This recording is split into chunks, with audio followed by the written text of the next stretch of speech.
एक ते भविष्य सांगणारा माणूस आला होता मगाशी. तर मी दिलं सोडून, पण आपलं म्हणलं चला ते बी सांगावं तुम्हाला. ते येऊन बसला घरात.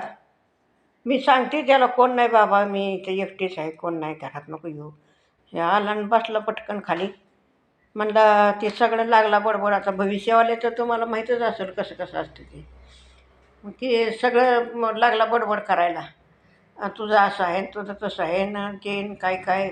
आणि मी खरं सांगतो, सगळं खरं होतं आहे, मी खरं बोलतो, आणि तुझं भविष्य मी सगळं सांगतो, आणि ठेव ₹51.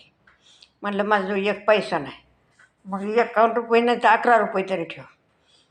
मग आणि तू ते हिरव्या साड्या नेसू नको, ते साड्या तुला घातक आहेत, त्या साड्या मला देऊन टाक. म्हणलं हिरवी साडीच नाही माझ्याकडं.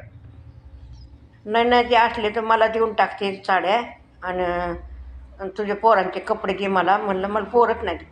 नाही नाही म्हणलं, तुला पोरं आहेत. म्हणलं नाही, तुला भविष्य कळतं ना. म्हणलं मला किती पोरं आहेत ते सांग.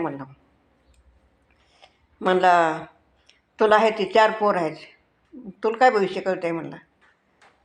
म्हणला मी सगळं खरं सांगत असतो, तुझं सगळं खरं सांगतो, तू फक्त म्हणला ₹11 तरी ठेव.